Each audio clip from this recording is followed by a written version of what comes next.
बहुत बुरे कार्यों में लगी कैसे अच्छे कार्यों में आती है, ये दिखाया जाएगा। हमारी मुख्य बात कुछ इस प्रकार है।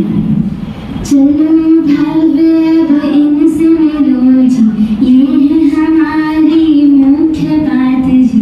कामना है इनका नाम, आओ देखिए ये क्यों परेशान। कामना है इनका नाम, आओ देखिए ये क्यों परेशान। चलो जी भव्य अब इनसे मिलो जी, ये है कामना के माता पिता जी। रेणुका राजेश है ये नाम, आओ देखिए ये क्यों परेशान। रेणुका राजेश है इनका नाम, आओ देखिए ये क्यों परेशान। चलो जी भव्य अब इनसे मिलो जी, ये है हमारी दादी माँ जी। राम सखी है इनका नाम, आग लगाना इनका काम। राम सखी है इनका नाम, आग लगाना इनका नाम। चलो भव्य अब इनसे मिलो जी, ये है कामना के काका काकी जी। सुरेश शांत है इनका नाम, धार्मिक है इनके परिणाम। सुरेश शांत है इनका नाम, धार्मिक है इनके परिणाम। चलो जी भव्य अब इनसे मिलो जी, ये है खेल के रावण है जी। हाथ में बोतल और है जाम, इनसे है दुनिया परेशान।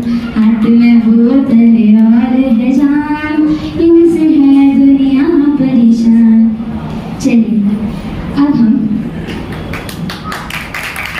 नाटिका में एक लड़की के बारे में बताया गया है कि कैसे वो कुछ बुरी प्रवृत्तियों में जाके फंस जाती है। उसके बाद उसे इतना पश्चाताप होता है, इतना होता है कि वह उस परिस्थिति से निकलने के लिए सबका सहारा मांगती है। अंत में उसे पता पड़ता है देवशास्त्र गुरु माता पिता ही उसके सच्चे सहारे हैं। उसके बाद वह अपनी गलती को सुधार कर अपना जीवन उन्नत बनाने की कोशिश करती है। चलिए हम प्रारंभ करते हैं अपनी नाटिका। यहाँ पर कुछ बच्चे खेल खेल रहे हैं।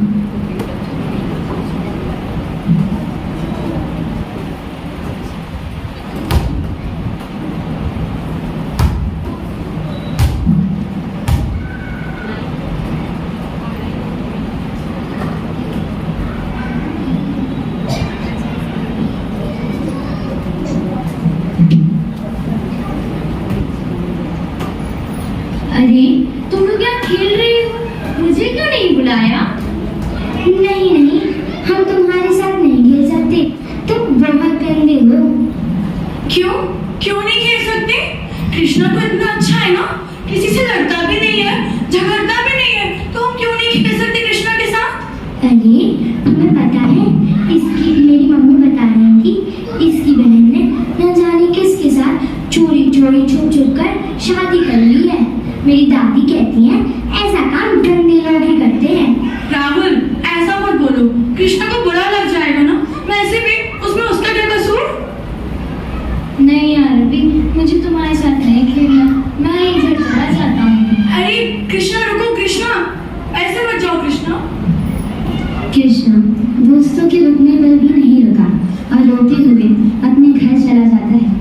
और मन ही मन क्या सोचता है, आइए देखते हैं। मेरे साथ खेलने वाला अब कोई नहीं है, मैं कहाँ जाऊँ? अच्छे से सोते हुए मेरा साथ छोड़ दिया। दीदी ये सब तुम्हारे कारण है, मैं तुमसे कभी भी बात नहीं करूँगा। मम्मी पापा ना कितने दुखी है, परेशान और बीमार भी है। दीदी मैं तुम्हारी शादी में नाचता, जीजा जी से मिलता, लेकिन तुमने तो मेरे सारे अरमान ही तोड़ दिए। दीदी क्या तुम्हें हमारी याद नहीं आती? कृष्णा अपने प्रश्नों का उत्तर जानने के लिए अपनी माँ रेणुका के पास जाता है और क्या प्रश्न करता है, आइए देखते हैं। माँ क्या है बड़ा? मुझे आपसे एक बात पूछनी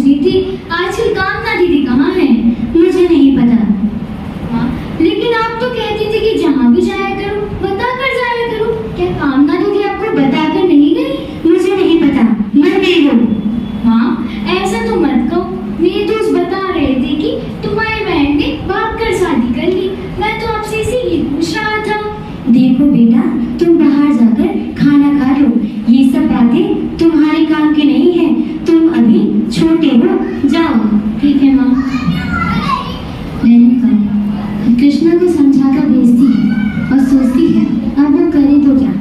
इतने में राहुल की दादी राम सखी आती है और रेणुका, अरे ओ रेणुका, अरे काय बिना कहाँ छुपी बैठी दिखाई नहीं दे रही। जय जय काकी। अरे हाँ रेणुका, हमारे लाडली राम ने तुम्हारे कृष्णा से कछु कह रही हो तो तुम बुरे न मानी। अरे अरे तुम रो कह रही हो, हम तो जा कह रहे थे तुम अपनी छोटी बहना हो संभाल के रखी, नहीं तो पता चले भाभी। अब बस भी करो काकी, अगर आपके पास कोई काम की बात हो तो कीजिए, वरना मुझे मेरे हाल पे छोड़ दो।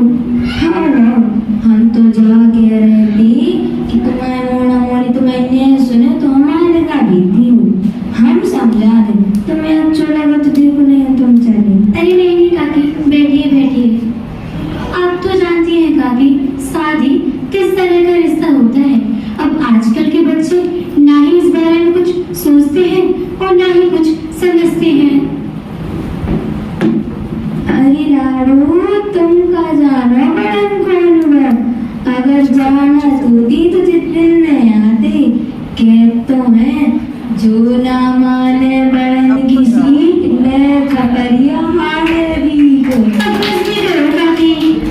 अरे हाँ हम कौन से तुम्हारे आए थे, हम तो शांत तक तो जा रहे थे। सुनी है उनकी बिटिया विदेश में रहने लगी, विदेश में हम भी तो देखे थे ना कैसे रह रही। और इसी तरह राम सखी रेणुका के जले पर नमक छिड़क कर चली जाती है। और इतने में रेणुका की किटी पार्टी वाली दोस्त उसके घर उसका हाल चाल पूछने आती है। और क्या पूछती है आइए देखते हैं। क्यों गीताकांक्षा, तुम इतने दिनों बाद हमारे आना कैसे हुआ? अब इतने दिनों से तुमने तो हमें याद किया नहीं, तो हमने सोचा हम ही आ जाते हैं। अरे अरे खड़े क्यों, बैठ जाओ।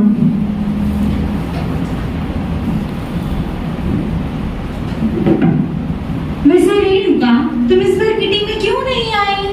कुछ मत पूछो बहन, इस बार हालत अच्छे नहीं चल रहे हैं, बस इसलिए।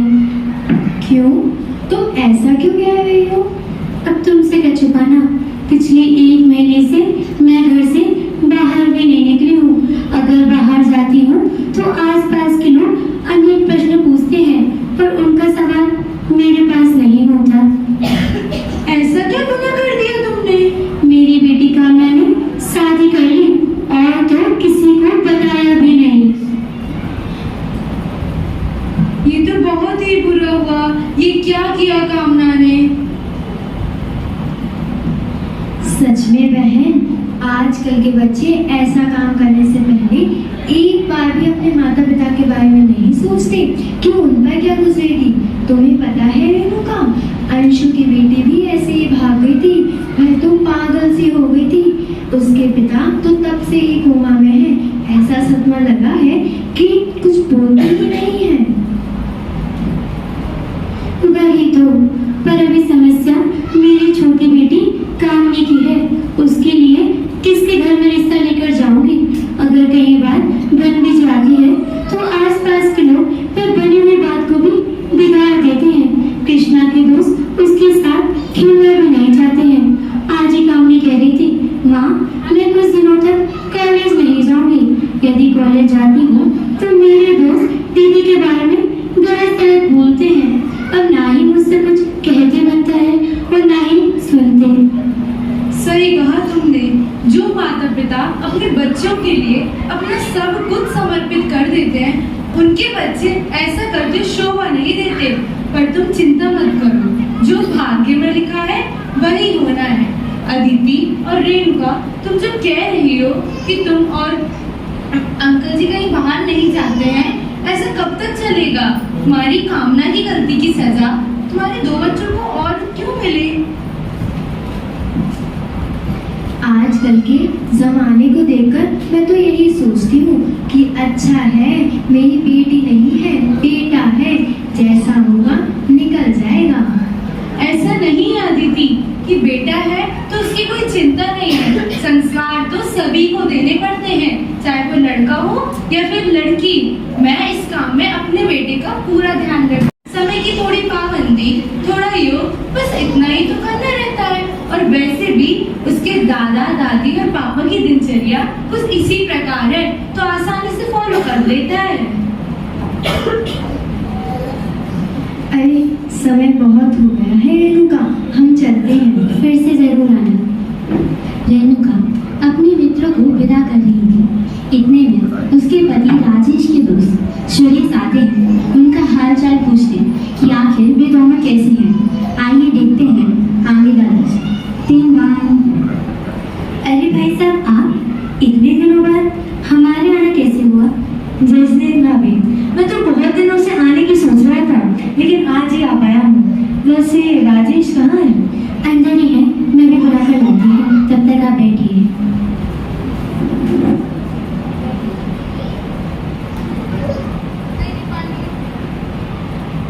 और भाई राजेश, जैस्मिन कैसे हो?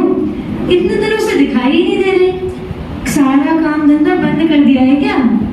हाँ यार, आजकल घर पे ही रहता हूँ, कहीं आने जाने का मन ही नहीं करता। क्यों भाई इतने परेशान क्यों? क्या हुआ, मुझे भी बताओ। कुछ नहीं भाई, बस कामना को लेके थोड़ा चिंतित हूँ। क्यों, क्या हुआ कामना बेटी को? उसने भागकर विवाह कर लिया और हमें बताया भी नहीं। अरे रे, ये तो बहुत बुरा हुआ। और याद करो राजेश, मैं भी तुमसे कहा करता था कि कामना बेटी का ध्यान रखना, लेकिन तुमने मेरी बात पर कभी ध्यान ही नहीं दिया। आप सही कह रहे हैं भाई साहब, हमारी परवरिश में कोई कमी रह गई थी। मुझे अपनी किटी पार्टी से फुर्सत मिलती तब तो मुझे संस्कार दे पाती। अब समझ में आया भाभी कि मैं सबको संस्कार क्यों देता हूँ। हम अपने ऐश और आराम में, मौज और मस्ती में, व्यापार आदि में इतने व्यस्त हो जाते हैं कि हमारे बच्चे क्या सीख रहे हैं, क्या समझ रहे हैं, वो जानने की हमारे पास फुर्सत ही नहीं होती। और सच बताऊं तो बच्चों के बिगड़ने में माता पिता का ही हाथ होता है। बच्चे तो कच्ची मिट्टी की तरह ही होते हैं। हाँ भाई, हमें अपनी गलती समझ आ गई है, पर अब तुम ये बताओ कि हमें कामना को लेके क्या करना चाहिए, कैसे खुश रहेगी वो? आप तो रहने दो, जब उससे हमारा कोई संबंध ही नहीं है तो उससे क्या लेना देना। और पैसे भी उसने हमें इतने दुख दिए हैं और अब भी हम उसकी चिंता करते हैं। भाभी जी, अभी आप ही कह रही थी कि किटी पार्टी के चक्कर में आप उस पर ध्यान नहीं दे पाती, और अब उसकी बदनामी के पीछे आप ये कह रही हैं। बदनामी करने में कमी क्या छोड़ी है? मुंडे गाय तो झीली नालायक सी। अरे रेणुका, कामना हमारी ही बेटी है, उसने ऐसा कदम क्यों उठाया ये तो मुझे पता नहीं, पर तुम नाराज मत हो। आप तो रहने दीजिए, आपके इसी लाड प्यार ने उसे बिगाड़ा है। यदि हम उसे थोड़ा भी समझाते तो आज इतनी बड़ी नौबत नहीं आती। भाभी जी, राजेश भाई, हमें सबसे पहले यह समझना आवश्यक है कि कामना बेटी ने इतना बड़ा कदम आखिर क्यों उठाया। भाई, मेरी तो इतनी हिम्मत नहीं है कि मैं उसका सामना कर सकूं। अगर तुम ही कुछ कर सकते हो तो कर लो, वरना मुझे तो ऐसा लग रहा है कि मेरे हृदय में कुछ बचा ही ना हो। हिम्मत से काम लो राजेश, विपरीत परिस्थितियां हमारी भाग्य अनुसार बनती हैं। याद करो, कभी तुमने पूर्व में किसी का उपहास तो नहीं करा। मैंने ऐसा कब किया, मुझे याद नहीं। याद करो राजेश, जब कामना की सहेली डिम्पी ने भी ऐसा ही करा था, तब तुम उसे बहुत निश्चित होकर सुना रहे थे। कामना के सामने उसे समझदार कह रहे थे, और तो और कह रहे थे कि चलो अच्छा हुआ दहेज देने से बच गए। मैंने उस समय भी तुम्हें टोका था कि बच्चे अपरिणत कार्य को भी श्रेष्ठ समझते हैं, लेकिन तुमने मेरी बात पर ध्यान नहीं दिया, और तो और कहने लगे कि चलो अच्छा हुआ